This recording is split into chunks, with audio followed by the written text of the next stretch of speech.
I had trouble understanding in the messaging of this film because that's not a feminist piece to me. Sure, it's a psychological horror. I understand that, but don't market it as something that it's not. Hey everyone, welcome back to I'm Amanda, otherwise known as AMX NJ Reviews on Twitter, Instagram, and Letterboxd. Today I will be reviewing the sophomore film by Olivia Wilde, Don't Worry Darling. Now, controversy aside, the entire internet knows the controversy, so we all followed it, we knew what was happening. But after listening to everything and hearing what Olivia Wilde had to say about this film in particular, she kind of labeled it and it's marketed as a feminist film. It's marketed as, you know, female pleasure. That was the emphasis on Don't Worry Darling. She made it sound like this was going to be a seductive, sexy, 1960s-esque thriller, and it started as that. And then as you go further into the film, you're still trying to understand what the hell is happening in this movie.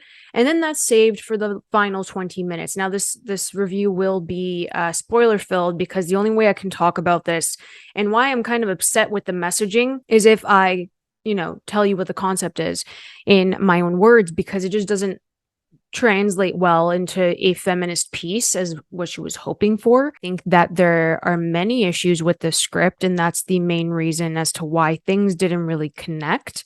And the movie is fine.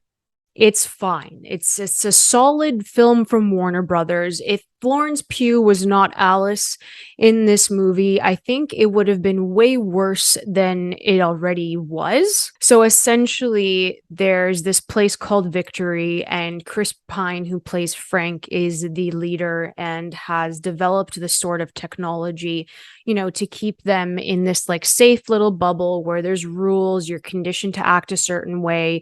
And it's kind of like this male fantasy. Now, the concept that is kind of rushed at the end, which is fascinating if it wasn't marketed as a feminist piece.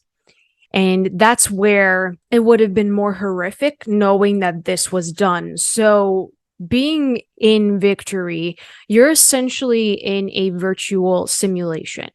If you want to live the perfect life, everyone feels like it's the 60s nuclear family.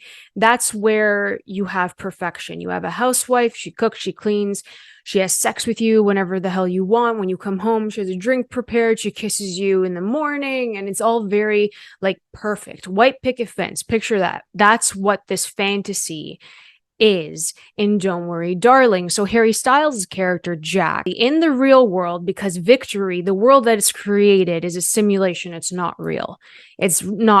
So Jack in the real world and Alice in the real world kind of have different roles. So it's all about a gender dynamic that they kind of play with, power shifts in relationships, deconstructing what the woman's role is supposed to be. So in the real world, Jack is either, a computer analyst, he's in IT, whatever it is, he's not that attractive.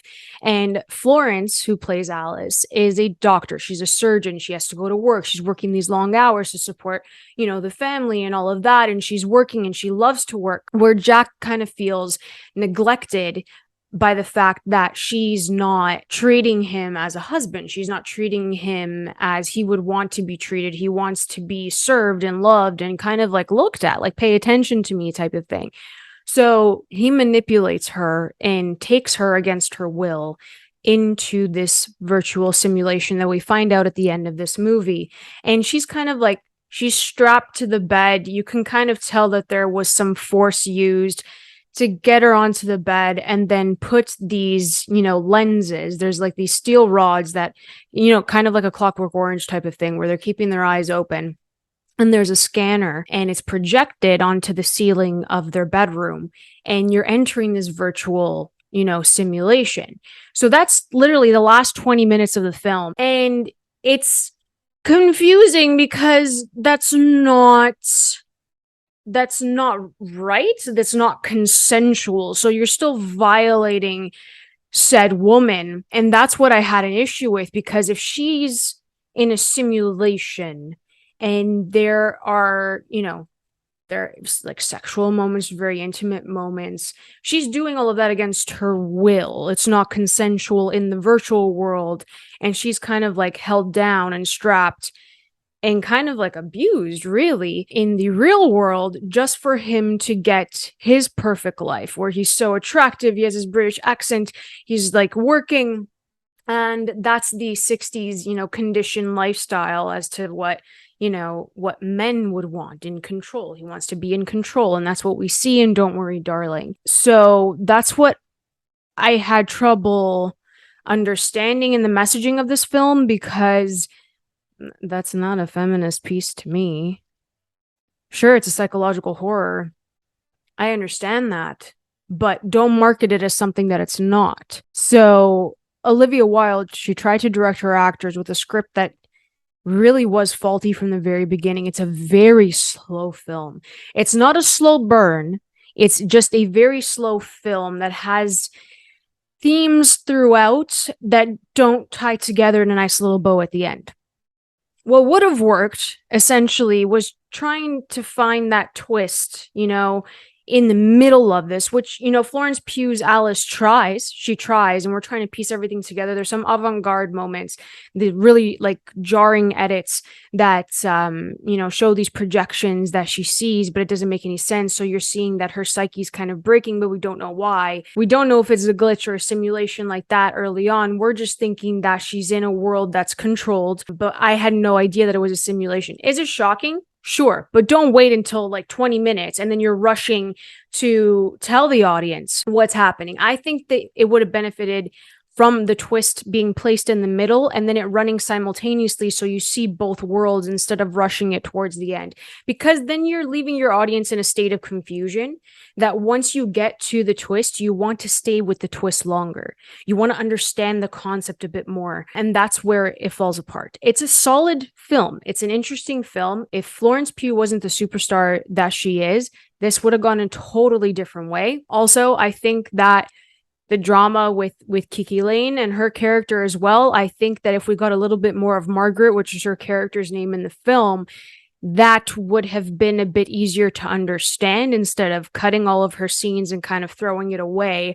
I disagree with that because that would have helped a bit more. Again, it's the placement of the twist that really just, it was like a make or break type of thing with that twist, and the placement of it just did not work. It felt very rushed at the end for a film that felt long and then felt rushed, which, that's not something you want. But yeah, it was fine. It was fine. It's not the best thing. It's not the worst thing. It's a movie. It was fine. God bless Florence Pugh is what I'm trying to say. Harry Styles was fine, but he faded into the background. It's a very odd choice. No offense to him, but you have Florence, who's a seasoned actor. You have Chris Pine, who's a seasoned actor, and one dinner scene between the two of them kind of saved the film in some way. But you have Harry Styles, who's like breaking into it, and you can tell when he goes up against Florence that it's not an equal pairing. But Jack isn't a well-written character either, so it doesn't really matter who you would have put there because it's all about Alice. The cinematography is absolutely stunning. The soundtrack is really strong. I think that is what kept me going because the costume designs are beautiful. The 60s had a really nice aesthetic. It's just the messaging that didn't translate well throughout the entire film. So I gave Don't Worry, Darling a 3 out of 5.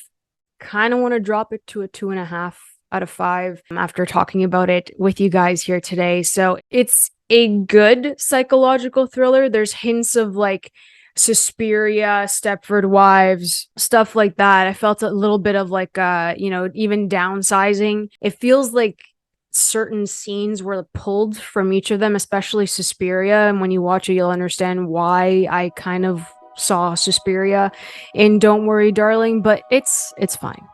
It's fine. So if you guys enjoyed Don't Worry, Darling, please let me know in the comments below. Was I too harsh on it? Let me know. What's your favorite Florence Pugh performance? Because she's racking them up and my girl is absolutely killing it. If you guys enjoyed this review, please like and subscribe. You can always follow me over at AMXNDA Reviews on Twitter, Instagram, and Letterboxd. I'll catch you guys next time. Keep watching movies.